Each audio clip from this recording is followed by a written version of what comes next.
लियाई जबेली मेला वाला भतर काटो सब छिनार ले लो हो राव भतर काटो सवतिया तार माई के कोनो किनत नहीं सरे भोसड़ी वाली 2-2 रुपए के एक छाता ले लो कौन अरे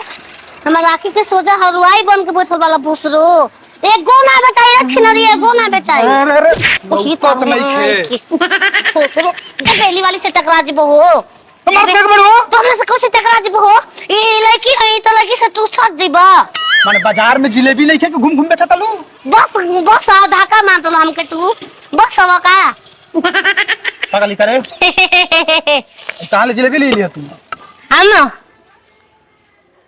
ले आई जिलेबी गरमा गरम जिलेबी ले लो चाची ए पिंटुआ के माई देखा तू मांगत रहू कि तेरा हाथ के जिलेबी बड़ा निकले देखा बचाई के ओसन कोई मेला हम तो घर आई करे नी रे भोसड़ी चौकी पर चले ले खुदला मेरा के चौकी पर तार माई का आगला तो जो बने ने भोसरो ओ माई रास्ता आदम हमरा के घबराओ तो भोसरो हैं ओकर चलो क्या भोसड़ी वाला के चलो क्या से देलू हई बताओ हमरा के तारा दिन हम भोसरा बनी अरे की आता है आ जहां की चावा अन साल के भोसरो परका के मारे नी परका के सब पागल है का रे तू पागल तोर माई पागल तू पूरा खानदान पागल तोर राजी बाबा मैं पागल है भोसड़ी कहीं तू की पागल है तोर खानदान पागल है हम कहे के पागल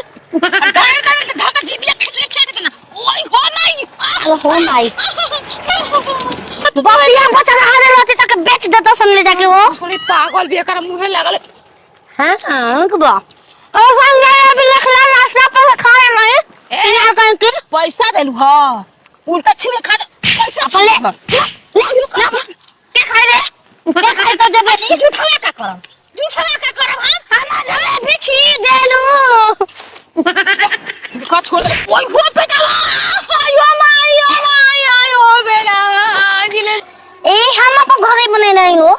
हम बनाए नहीं उनके खूब बनाए वाला ऐसे जबेली कह के रात भर 8 बजे से लगाई भोर में 5 बजे ले बनाए नहीं आ 6 बजे को बेचे फिर साजी तक ले जाएंगे घर फिर बनाए नहीं सुते नहीं जाना हम के अंदर में कहीं रबिया होई तू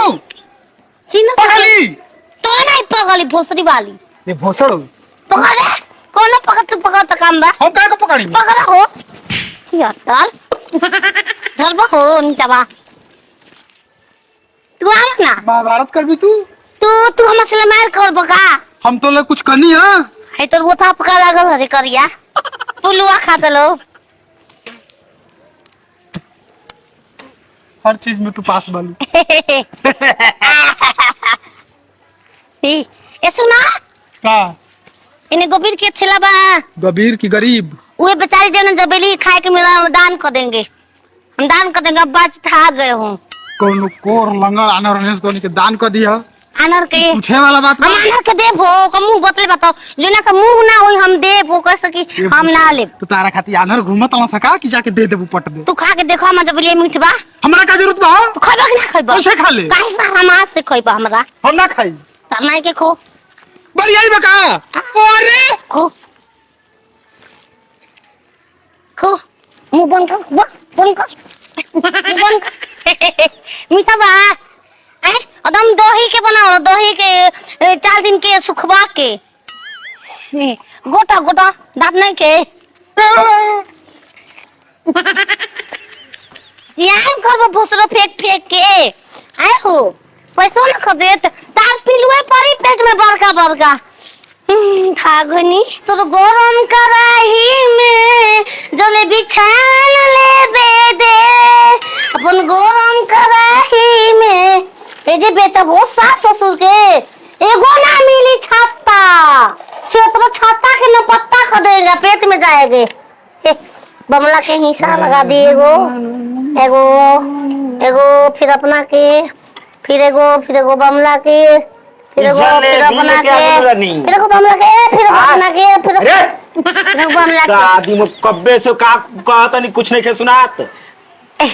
बंगला के तो फल नमक ठेका नमक कैले बाड़ू तोरे न माना नहीं अरे बंगला के फिकर है भूसड़ो छोड़ के घर में रमक्का मर तू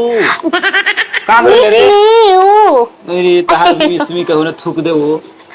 तो दारू ओ मिस मी आ ओ मिस मी कहाँ के किन के दे देला सतवा के मुहा गेला के क्यों हम मोहाई को ये छियतरो गबी रमदी रहे मैं हारू अच्छा हमरा गोरिया दल हो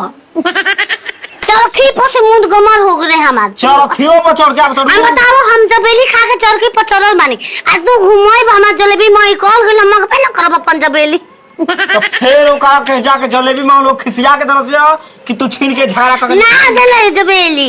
कोनी के तार उल्टी में हो गए हम घर हम मुंह जबेली ना रदम अरे भूसड़ी जब देबे ना कर ताई कहां रे माथा सरकली बानी वो तो हम राह में से छीन लेल बानी अब का सरिया बानी छीन के लेके आवतड़ी हां खाई जाओ पता ए, ल खाई जा का नाम पैसा से किने आई छीनाला चोरी कर हम खाई पाप भी करी अपन देखो लाल वाला बाहे मने थे ना नहीं जाने कैसा नहीं बेच दिल बा चोरी चमारी कइलू ना खोइबे मार दे बब्बे निहुर जी धर तू मांगे या कुछ तन की वादा तोड़ देंगे कि नहीं ओ तो वादा तू निभाव तरू दूसरा के सामान लेके आया वादा निभाव तू कोको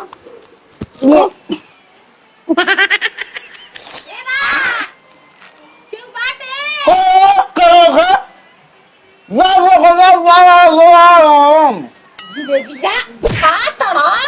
पूछला कि तारा माई कहां से लेके आई लसिया अरे राम रे तभी पाई अयो माई हमर गरम गरम जिलेबी हो दादा जिलेबी बेचा तरू का ए बचवा मेलवा में ना बेचे तो सोचने गलिया गली घूम के बेच दे ई ता मेरा नु इमा रस कैसे जाला हो कैसे जाला? कैसे अच्छा लागता बताओ कैसे कैसे छीन लेला से राही में बबुआ चिल्लाते आओ तने आसमान मारा से जिलेबी लेके भाग चल गया पूछा तू तारा घरे आओ तनी हम दादी मो कौनो एगो काम कइले रहती मर लिया काहे करे हम ना मनी बाबा जगो लइका बने तो ऑपरेशन से बने तो कहीं ना होय तो हम वो ऑपरेशन से भागो करो उनकर बात होता तू ऑपरेशन से कबू हां ई बचवा ई साफा पागल भी कतना हो तोरा जियान भाई बताओ जी आना खोले ना की मोय जिया ने दिया मैं झूठा काठा हम बेचब ना हमर ग्राहक ना लिया तो झूठा मत बेचा अले रे हम ना खाई गधा जबेली खाई जिलेबी वाला हम गधा के चिमनी पले जा खियाई मगर गधा जबेली खाई हो तू बदली बन गप गप खाता हुआ बे खुंदे ए फोसरो हमार मुंह बमला देखला तक दिन शुभ होला पूछला मार मुंह में डाल तो मार कमर हिला दे तो साला हो जा देखा 600 रुपए हमरा के दो तू अनवाद न कइले बारू 600 रुपया के जिलेबी मार दे तो 9 तक कोरमा के ना बच्चे भो ताना के बा अब मोला काम बोला तो रह पागल बौरा से बियाह धर कर नीचे बा। पूरा गांव पसंद कर खाती नीचे दो दे दस केस कर खाना में जिलेबी के केस अब हमारा पर चले बुचा 600 रुपया देब तो के ए फोसरो हिला ना जान ए तो दाद तू एक संग जाई ना गाड़ी दादा हम पहले बता तनी गाड़ के तो बहुत खराब हुई ले पको तो मत काम लगा कर बना मुंहे लगबू बमल खा तू खा हम के जे बानी जा अरे काम भाव कस खा लो पकड़ झूठ घप देना खपे ए फोसरो हम के फटा नहीं तुम के खाए के ना दूध खा जाला ना खा जाला हो तार माई ना खा जाला अरे भूसड़ो कहीं के यार कहीं के कबे का चुप हो जाओ इसे लेके पैसा ना मिली बात मान कर देखू हम जुदावा जबेलिया ठाड़ा जा भतार बचते नहीं खबर जिलेबी बच जाई मैं मेला में सज जाई तोरा के लूट घर में जाओ तू ए चाची ए तू कैसे ना जाइबो